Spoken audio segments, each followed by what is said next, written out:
Good morning guys! So for today's video, mag-apartment tour tayo! Yay! So ano nga ba ang typical na itsura ng 2-bedroom apartment dito sa Amerika? Ready na kayo? Tara na! So guys, pagpasok pa lang dito sa apartment, ang una kami makikita dito sa right side, this is the toilet and sa kabila naman is the kitchen. Ayan. And then, meron din tayo dito cabinets. Ayan. Lagay ng mga shoes. Ayan. Tapos dito sa side na to, is yung mga sabitan ng mga jackets. Ayan. Tapos may mga lagay din tayo ng bags. Ayan. Tapos kapag, pag dumiretso tayo, is meron din bedrooms. This is the master bedroom and isa pang is the second bedroom. So ayan, once na dumiretso tayo, there. So this is the salas. Ayan. Ayan. May tayong sofa. And then merong mini center table and then yung TV. Ayan. Tapos itong sofa na to, na ano to eh, na extend. Ayan. So if gusto mong gawin siyang parang kama. Yeah. So, wow! So ito din, share ko lang pala sa inyo is ang aking keyboard. Ayan. So ito yung pastime ko, lalo pag medyo wala akong magawa. Is nag-play ako ng keyboard. Ayan. And then dito naman sa part na to, may aircon din, aircon/heater. Tapos ayan, naglagay lang ako ng kurtina dyan kasi guys, minsan dito ako natutulog sa may salas, lalo pag kakasundo ko lang kay Arlo. And then, hinayaan ko lang siya mag-play dito. Tapos, manood ng TV. Especially pag galing akong work. Tapos ako, dito lang ako matutulog sa kutsyon. And then, gusto ko madilim. Kaya, minsan binababa ko yan. Naka-cover talaga. Dito naman sa part na to, isang ating dining.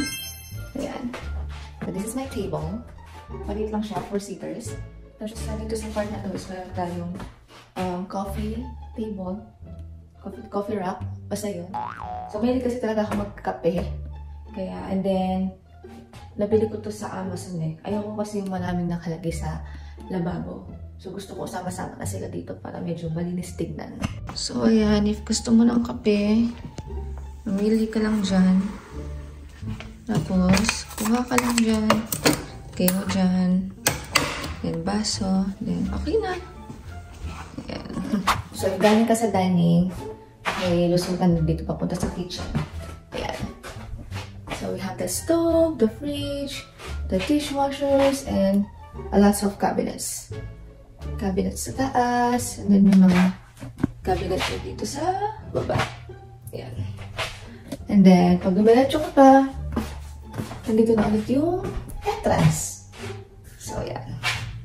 So, dito naman is the toilet. Ayan, guys.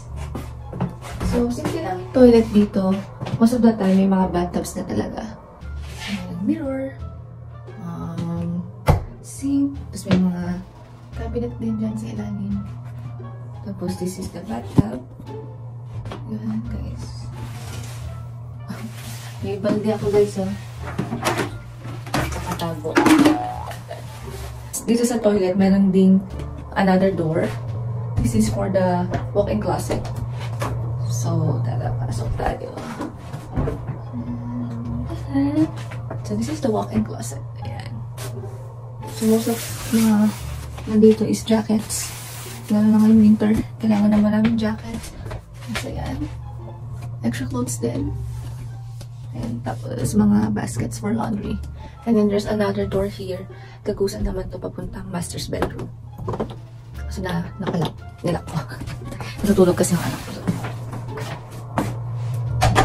So, silipin naman natin yung bedroom. So, galing dito sa pintuan. Diretso lang tayo. And then, this is the second bedroom. Usually, supposed to be bedroom ni Arlo. Kaso nga, lang hindi pa siya natutulog ng solo. So, guest room na lang pag may mga bisita. Ayan. So, meron tayong isang bed. And then, mga toys niya. Yan, yung mga toys niya. Reading books. Then also, mini tables. And then, a cabinets din. So, yan. Mayroon din tayong ceiling fan, which is included na din yan dito sa apartment. Yung master's bedroom, silipin na lang natin. May natutulog kasi.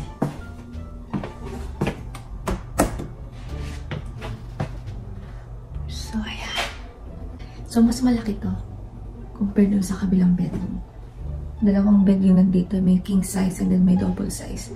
Nagdikit na lang namin. And then, tinanggal ko yung bed frame. Kasi, natatakot ako na mahulog yung anak ko. Malikot kasi ang matulog. Kaya yung bed frame, doon lang sa may kabilang kwarto para sa mga bisita. So, ayan. Kasi ayan guys, yun ang malistahan ng mga gastusin. Tsaka mga school activities ni Arlo. Para hindi makalimutan. Nalagay ko yun sa padera. So, this is like a hallway going from the entrance, papunta dito sa salas. And again, this is the salas, and then the dining area, and then kitchen, then the main door. So, yun lang guys, ano nagustuhan nyo itong mini tour na ito. See you on my next vlog.